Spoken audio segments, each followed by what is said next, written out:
بسم الله الحمد لله والصلاة والسلام على رسول الله وعلى آله وصحبه ومن اهتدى بهداه أما بعد. السلام عليكم ورحمة الله وبركاته.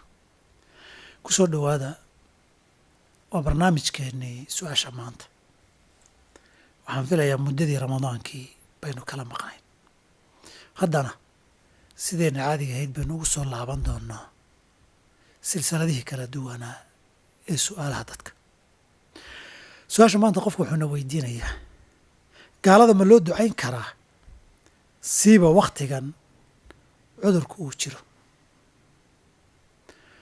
su-aasha waxaan leenahay, su-aasha gaalada loo duceeyo iyo in loo duceeyahay saddex qaybood baan u kala qaadayna. mid waa loogu ducayn karaa gaal kasta,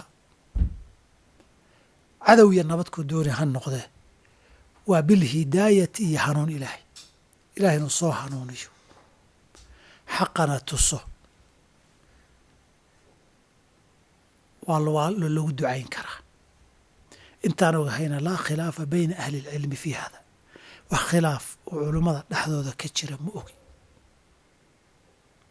way qofka ilahay inuu soo hanuuniyo, cadownimadiina wuu ka baxaya, wuxuu noqonayaa kuwa ilaahay tilmaamay casa allahu yajcala baynakum wa bayna aladiina caadaytum minhum mawadda, jacayl idin dhex dhigo iyo sooba islaamaan. waa qaybta koowaad. qaybta labaad waa qayb aan bannaanayn gaal kasta in loogu duceeyo. waa raxmad, naxariis iyo janno inta uu gaalkaya. waa ilaahay gaal ma jannaynayo, janno ma gelinayo. faqad xarama allaahu calayhi aljanna, ilaahay baa yidhi.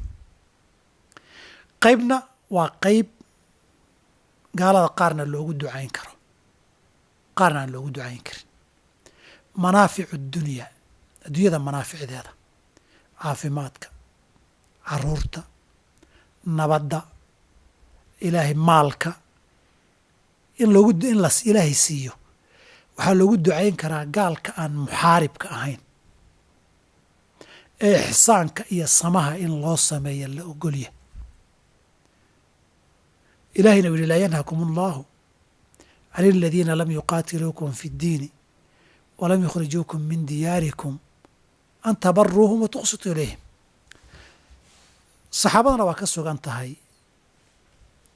waxaa la cuqbata bna camr saxaabi la yidhahdo baa nin gaala soo maray, ii ducee buu yidhi. wuxuu ihi kahara allaahu maalaka wa waladaka,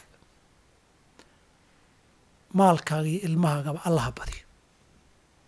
cabdullahi bni cumarna nin buu soo maray, wuu salaamay, asalaamu calaykum, muslim buu moodayey. labadaba cabdulqataa camrina wuu salaamay, jid bay wada hayeen, lakiin cuqbaa dhaafay. markii loo sheegay nasraani inuu yahay buu yar sugay. markuu soo gaaray buu warniyaho taa adu maadan lahayne, naxariis iyo raxmatullaahi adu maadan lahayne, jirkaagana allaha caafiyo, maalkaagana allaha badiyo, carruurtaadana allaha badiyo. ibnu cumarna waxaa la yidhi ninkaad salaamaysay caleyka kaa radinayey nasraani buu ahaa. wuu ku soo noqday, wuxuu ihi niyaho salaantayda ii soo celi, muslim baan ku moodayey, waan ku soo celiyey buui. markaasuu yidhi haddaba maalkaaga allaha badiyo, ilmahaagana allaha badiyo. markay ka soo dhaqaaqeen baa waa sidee, maalka hadduu u bato jizyada aan ka qaadano maa noo badan soo maaha buu yidhi.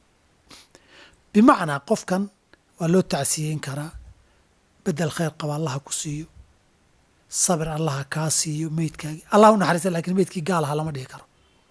saa darteed gaalka muxaaribka ahna looguma ducayn karo.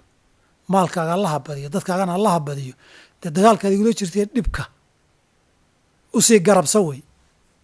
saa darteed ducada manaaficu dunyaa waxaa la kala qaadayaa gaalka muxaaribka ee dagaalku idinka dhexeeyo iyo kuusan idinka dhexayn. wabilahi tawfiiq.